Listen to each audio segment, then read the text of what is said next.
시청자 여러분 안녕하십니까. 서울과 수도권의 생활 정보를 시민의 입장에서 자세히 전해드리는 예민수의 시시각각입니다.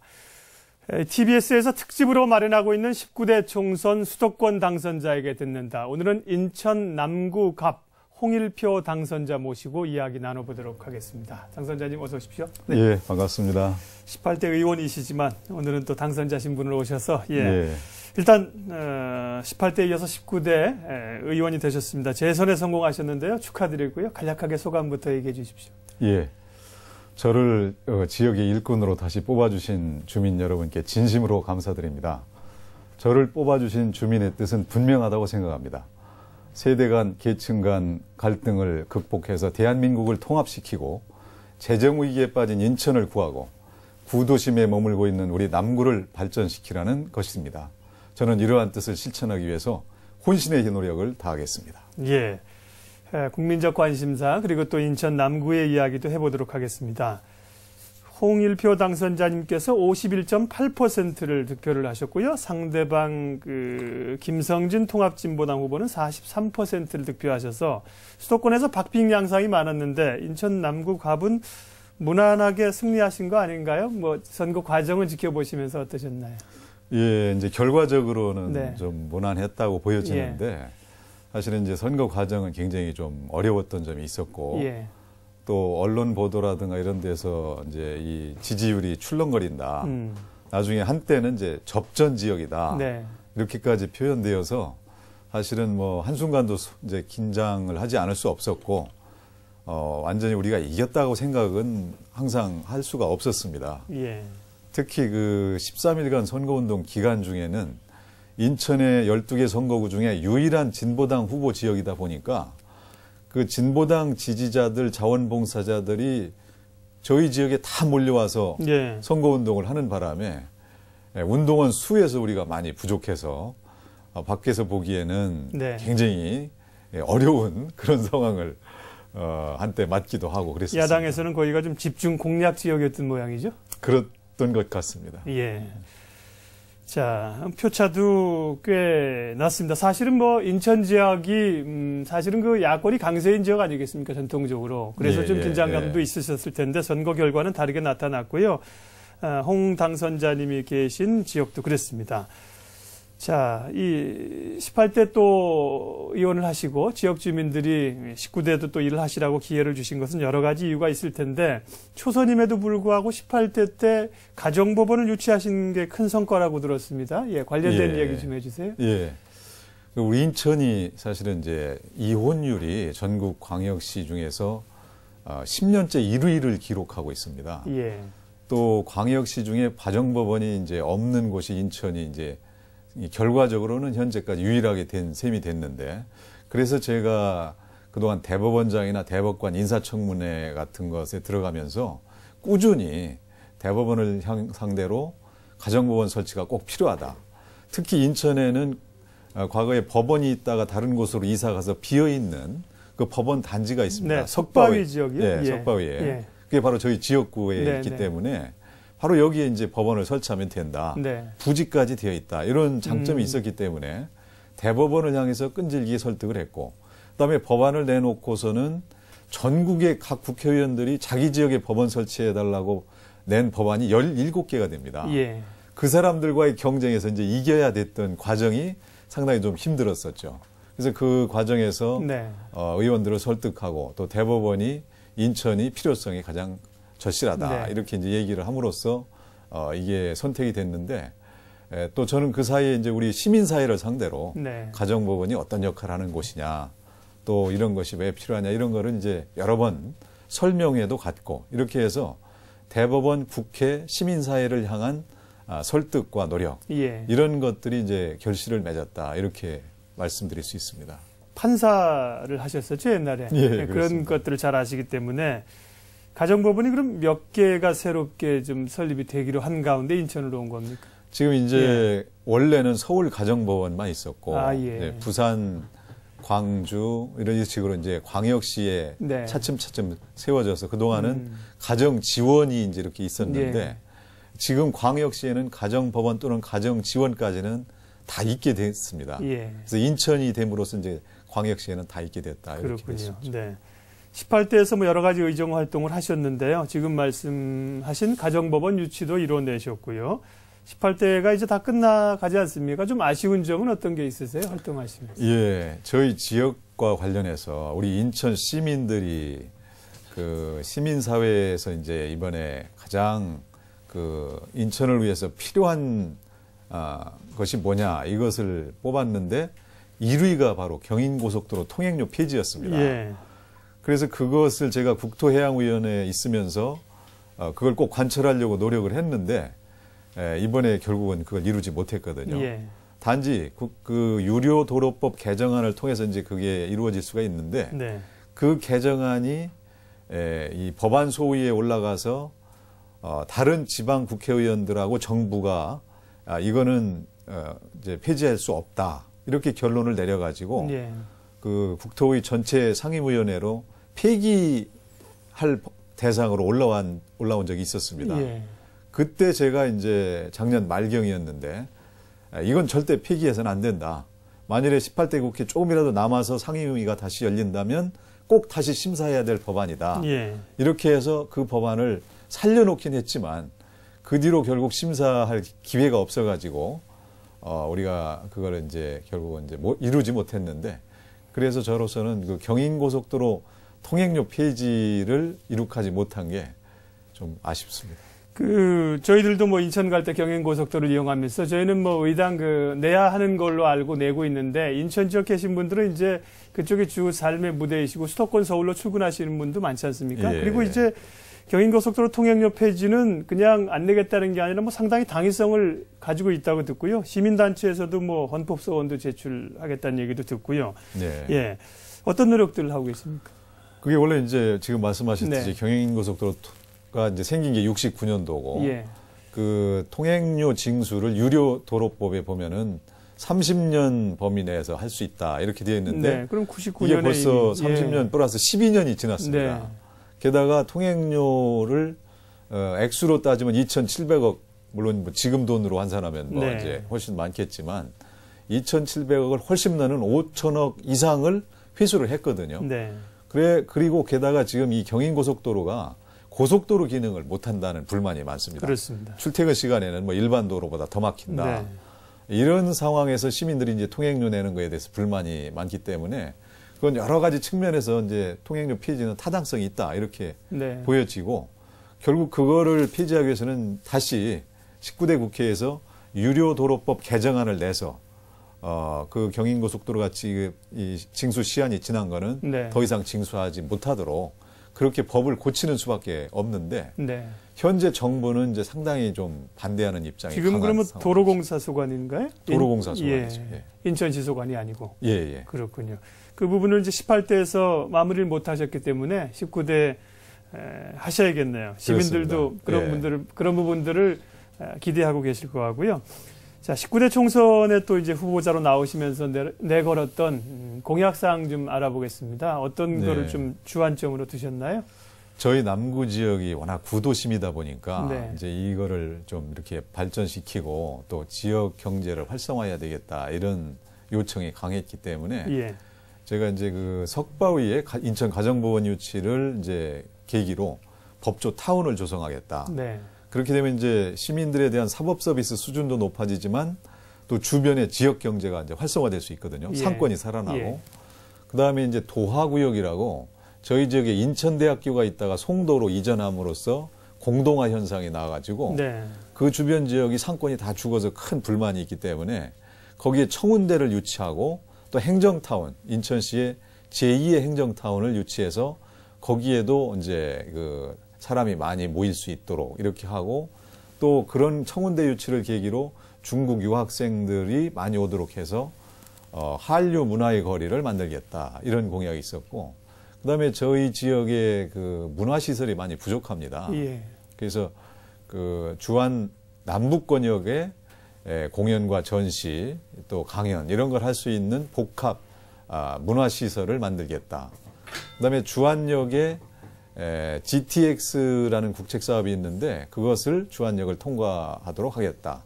그러면 이제 주안역에서 서울역까지 20분이면 갈 수 있어서 출퇴근도 편하고 주안 부근에 이제 상권도 살아날 수 있고 네. 그런 공약들을 내세웠습니다. 예.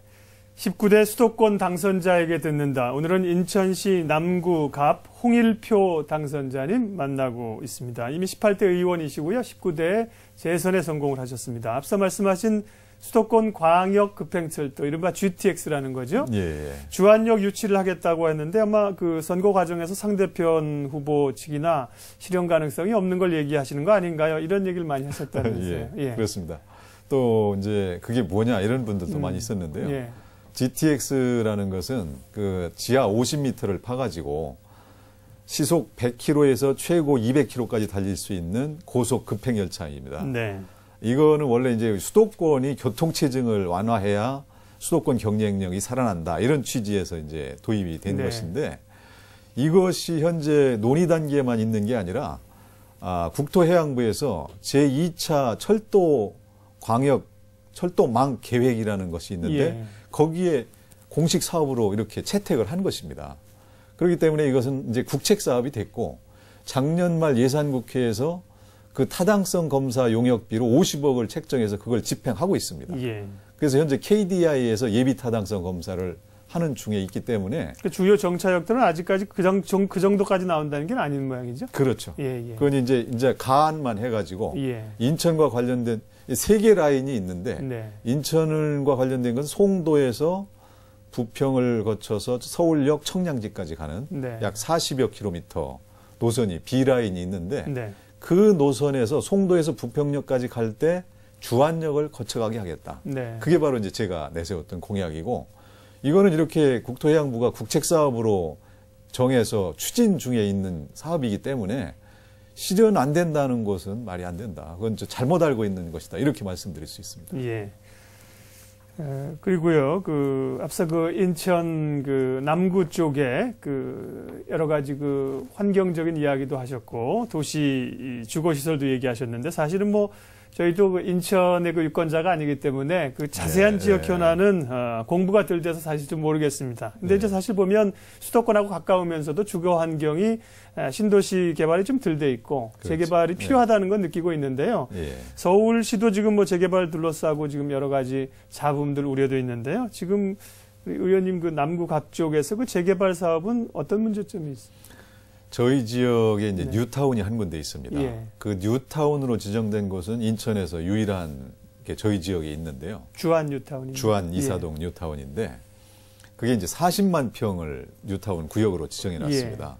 그러다 보니까 상당히 넓은 지역이고 지금까지는 행정 절차가 잘 진행되어 왔는데 지금 부동산 경기가 최근에 이제 이렇게 침체되다 보니까 이제 사업성에 약간 좀 이제 의문이 생기는 이런 기류가 있어서 지금은 조금 이제 주춤하고 있는 상황이고 그러는 사이에 이 주민들 사이에 찬반 갈등이 좀 빚어지고 있거든요.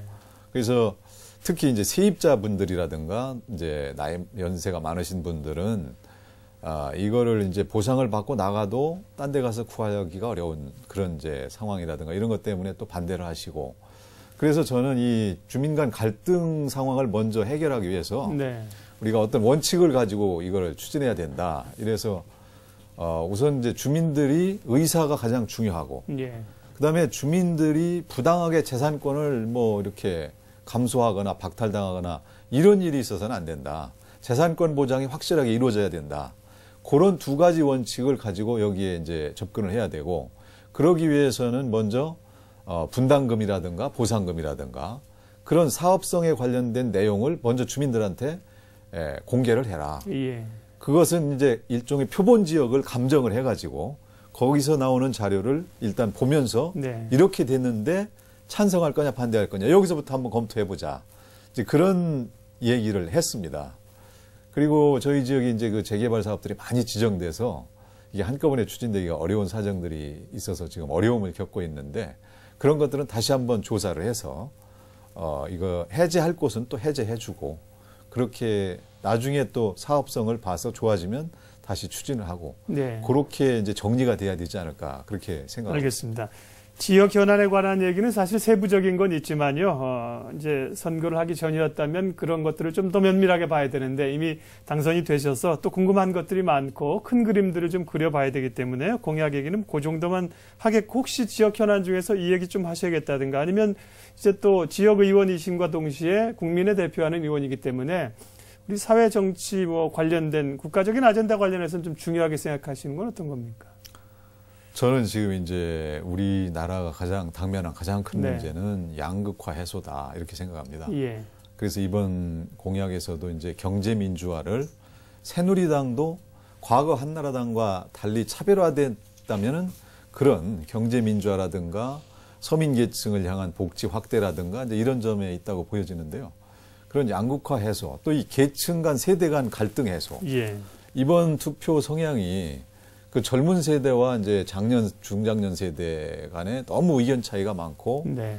때로는 잘 이야기가 안 되는 그런 경우가 많았다. 이런 현상들에서 우리가 이런 갈등을 극복하고 통합을 이뤄내고 또 양극화, 경제적 양극화 해소가 이런 국민 통합을 이뤄내서 우리가 3만 달러 시대로 가는데 반드시 필요한 과정이다.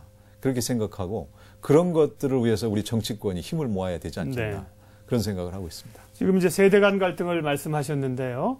실제 그 지역구에서도 보면은 우리 홍일표 당선자님을 지지하시는 분들이 5, 60대 장년층이 많다고 들었습니다. 예. 네. 근데 그 이유를 또 조금 뒤집어 보면 젊은 층에서는 또 조금 거리감이 있다고도 볼 수가 있는 건데요. 그런 그 지역구 내에서의 세대 간 갈등은 어떻게 극복을 하실 계획입니까? 그래서 이제 제가 이렇게 지역에 네. 다니면서 느끼는 점이 이렇게 그 주민들을 접촉하기 위해서 많이 이제 네. 활동하고 막 이렇게 다니고 그러는데 중장년층은 만날 수 있지만 젊은 세대는 만나기가 너무 어렵습니다. 그렇네요. 예. 예. 뭐 출퇴근한다거나 예, 전통시장을 가신다거나 이렇게 만날 수 있는데 예. 젊은이들은 학교 가고 직장 가고. 그래서 결국 젊은이들하고 이제 SNS를 통해서 예. 이제 접촉하는 수밖에 없고 저도 그래서 이제 SNS 활동을 이제 막 열심히 하고 있는 중입니다. 네. 뭐 트위터 팔로워 한 19,000명 되고 페이스북은 친구가 한 4,500명 정도 네. 되고 그렇게 하고 있는데 어쨌든 저는 젊은 층도 저하고 접촉만 많이 할 수 있었으면 충분히 지지를 끌어낼 수 있었다고 생각이 되는데 네. 접촉이 없는 상태에서 어떤 선입견 네. 또 뭐 어떤 당은 싫다 이런 것 때문에 이제 이렇게 지지가 큰 편차가 나지 않았나 그런 생각이 되고 다만 희망적인 것은 저희가 그 부재자 투표에서는 50% 이상을 득표했습니다. 예. 그래서 이제 다른 후보 두 분 후보 합친 것보다 제가 훨씬 많이 함으로써 앞으로 이제 자라나는 세대에게서는 좀 희망을 볼 수도 있다 이런 생각을 하고 있습니다. 예. 결국은 뭐 다음 세대를 고려를 해줘야 되는 거죠. 정치인분들은 그 미래를 읽어주는 게 뭐 더욱 중요하고요. 예. 그 소셜 네트워크 서비스 젊은 층들과 더욱더 활발하게 활동을 하실 계획입니다. 그리고요, 총선 전에 그 한 시민단체에서 총선 유권자 네트워크에서 집중 낙선 대상 후보자 10명을 뽑았는데 안타깝게도 홍 당선자님이 지금 당선이 되셨는데 그 당시에 후보 10인에 포함이 됐었어요. 예, 예. 왜 시민단체에서는 그런 얘기를 한 걸까요? 그 당시에 제가 사정을 알아봤더니 네. 이제 의료 민영화를 주장했다 그런 네. 이유로 선정했다는 거예요. 네. 근데 저는 이제 의료 민영화를 주장한 적은 없고 저희 인천에 경제자유구역이 있기 때문에 거기에 이제 이 외국인 투자 유치를 하기 위해서는 국제병원이 필요하다. 이게 인천시의 이제 수건 사업이거든요. 네. 송영길 시장도 그걸 위해서 국회를 여러 번 예. 오면서 협조 요청을 했던 사안이고 제가 또 인천시의 정무부 시장을 했기 때문에 네. 그 사정을 누구보다도 잘 알아서 송도 국제병원 유치 필요하다. 이런 주장을 했더니 이제 그걸 가지고 의료 민영화에 가담했다. 이렇게 해서 낙선 대상으로 선정을 했는데 저는 그건 뭐 좀 타당성이 떨어진다. 이렇게 네. 생각이 되고 또 상대 후보 측에서 그걸 많이 이제 이렇게 전파하는 네. 바람에 사실은 좀 이게 어떤 영향을 미칠지 걱정을 했는데 주민들께서 뭐 큰 영향은 받지 않으셨던 것 그게 같습니다. 선거 전이었죠. 그렇습니다. 네. 예. 시민단체에는 네. 그 사실과 다르다는 얘기를 하시지는 않았나요? 공식적으로? 아니 저도 이제 해명 예. 글을 보냈죠. 보냈는데 그게 선거 막판 네. 불과 한 4, 5일 남겨두고 그렇게 되는 바람에 충분히 해명하기도 네. 좀 어려웠고 그냥 그 사실과 다르다 뭐 이런 일방적으로 또 하다 보니까 네. 상대방은 또 여전히 이 시민단체에서는 계속 낙선 대상임을 확인했다. 이렇게 나와서 좀 어려움을 당한 적이 있습니다. 그러셨군요. 네. 인천시 남구갑 새누리당 홍일표 당선자님 만나 뵙고 있습니다. 그리고 이제 4.11 총선이 4월 11일, 오늘이 27일이죠. 이제 보름 정도 16일 지났는데 총선이 지나고 나서는 사실은 총선 이야기는 다 쑥 묻히고 잊어버리고 있는데 특별히 홍 당선자님께서는 4.11 총선 과정에서 문제점들이 적지 않이 노출됐다. 관련된 이야기들을 개선안을 선관위에 제출을 하셨어요. 어떤 내용들입니까? 예, 그게 제가 이제 유일한 진보당 후보하고 싸우다 보니까 저희 지역에 그 진보당 이제 지지자들이 많이 결집해서 예. 이렇게 우리 운동원들 사이에 서로 충돌도 좀 있었고 그래서 이게 보니까 선거법 규정이 명확하지 않은 부분이 여러 군데 있었습니다. 예.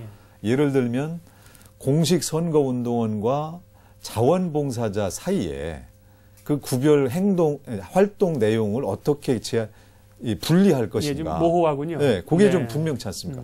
예를 들어서 뭐 정당을 상징하는 색깔 잠바를 입고 네. 운동원들이 다니는데 그 자원봉사자들이 비슷한 색깔을 입고 다니면은 이제 구별이 잘 안 되고 네. 피켓을 원래 공식 운동원만 들 수 있는데 자원봉사자가 들을 경우에도 그게 누군지 구별이 안 되고 이런 문제. 또 피켓을 들 수 있다 이번에 그런 게 있는데 피켓 규격이 지금 분명치 않아 가지고 막 2m 이상 되는 피켓을 들고 다니면서 서로 예. 경쟁적으로 잘 보이게 하려고 하다 보니까 이 시민들 통행하는 데 방해도 되고 또 그다음에 이제 현수막을 투표 동료 현수막을 이번엔 걸 수 있었거든요. 네. 마지막 날. 예. 그 투표 동료 현수막에 정당과 후보자 이름을 쓸 수 있다 보니까 그거 자체가 하나의 선거운동 방법이다 해가지고 너무 막 그걸 서로 경쟁적으로 많이 걸려고 함으로써 이제 예. 이게 남발되는 문제라든가 뭐 이런 여러 가지가 좀 나와서 이런 것들은 좀 고쳐야 되지 않겠느냐 그런 의견을 선관위에 제출을 했었습니다. 예. 자, 이제 슬슬 좀 마무리를 해야 될 시간인데요. 또 지역구를 대표하시면서 당내에 들어가서는 또 이제 당의 입장들을 함께 또 정치 꿈을 이루어 가셔야 되지 않겠습니까? 네. 대선이 연말에 있어서요. 새누리당은 사실 전당대회를 앞두고 또 여러 가지 나름대로의 고충들이 좀 있습니다. 예. 네, 네. 친박이다, 아니다, 뭐 이렇게 얘기가 있는데요. 당내에서는 그 정권을 이제 이어가기 위해서 어떤 노력들을 좀 하실 건지, 아울러서 19대 의원으로서 의정활동 계획 마무리 좀 해주십시오. 예, 예. 그 새누리당이 이번 전당대회를 잘 치러가지고 이제 대선 승리를 위한 준비를 철저히 해야 됩니다.